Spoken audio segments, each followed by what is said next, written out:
Well, for the latest development, the rights correspondent Ovietame Joe joins us from Nnimmo Bassey State. Ovietame, thank you once again for that report. The fire, like you said, there has been extinguished. What more do we know? Well, everything hovers around guesses, surmises, conjectures, and people are actually projecting what could be the true situation of things after the fire has been extinguished 2 days. 2 days after. Now, this is the concentration here. Where are the 10 crew members? We're talking about lives. The company was quick to put out a statement appreciating all who helped to extinguish the fire. But then it has not come back to say perhaps the 10 persons have been found, or 5, 3, or 4. That is the concentration right now. Where are the 10 crew members? That's the thought. And it's quite disturbing. You know, riding to that particular platform, we discovered boats were not coming and boats were not really going. It is on the fringe of the river across to Ondo, Bayelsa to the left, Delta State to the right. So it's not really a place where there's so much activity, save for a few fishermen about 30 minutes away, you know, from the larger area of Ondo State. So was the response quick enough? I would want to think maybe, just maybe, because one of the persons interviewed there, the first person, a contractor and also a boat rider, said when they approached the vessel, that is the one they call Spirit, they could not find anyone. And then they went round, it still could not find anyone. So as it stands now, the disturbing fact coming from this incident is that 10 crew members are yet to be found 2 days after the fire has been extinguished. Ovietame, what can you tell us about mitigative measures that should have been in place on this vessel?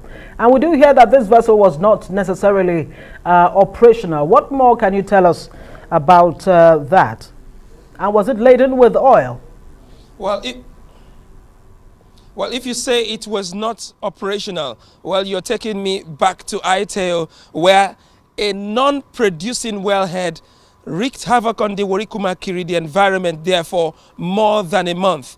Well, it appears this is becoming the norm in the Niger Delta, where companies sell off the assets to indigenous companies, from multinationals to indigenous oil companies, and then certain things do not come to the fore until probably there's a problem.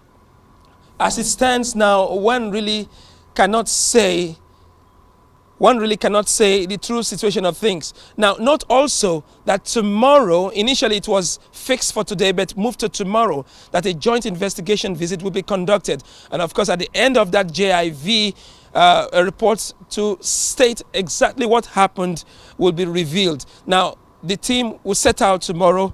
Of course, the National Oil Spills Detection and Response Agency, NOSDRA, is also part of it. In fact, leading the regulators that will be visiting the site. It's a 3-hour boat ride, so they have to be on the river, as I did earlier today. They will see how it is like. And then getting to that point, I don't know how they are going to find out, because you won't definitely find people around there to give testimonies of what actually happened.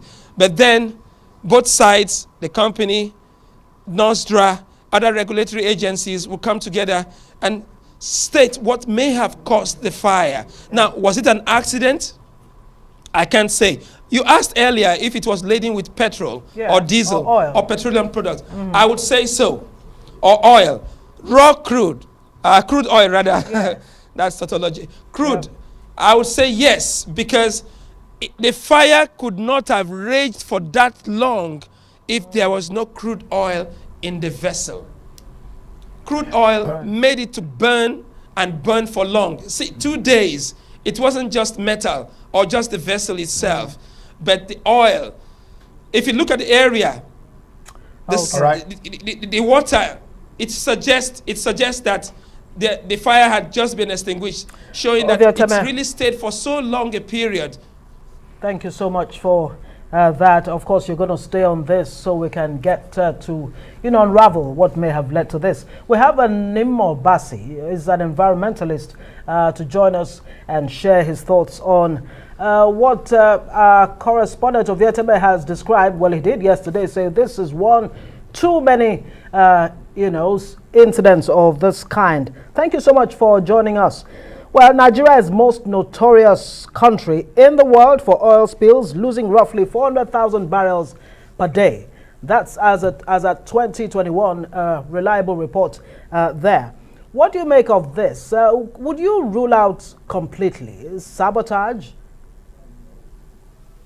Well, let me first of all say that the energy data has been described as a ticking ecological time bomb, but now the bomb has exploded.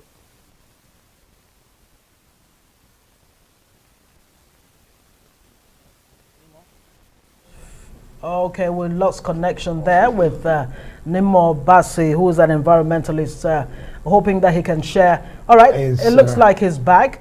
Nnimmo Bassey, yes, you were making your intervention there. Well, I'm here. The connection is, I was saying that the energy data sometimes gets described as a ticking time bomb, but now the bomb has fully exploded and is extremely dangerous situation that we find ourselves in. The question of whether this was caused by sabotage may well come up again, but I don't think this was the case, as it was not the case with the other blowout that we had at the Nnimmo Creek. Now, this particular vessel that exploded, that burst into fire, is 46 years old, was not licensed to remain in Nigerian waters, wasn't meant to be an operational situation anywhere there. And we have a report that it must have been loaded with at least 50,000 barrels of crude oil. And of course, this must have added to the fire. So the question is, why was it left in that location in such a state when it should have been decommissioned and scrapped?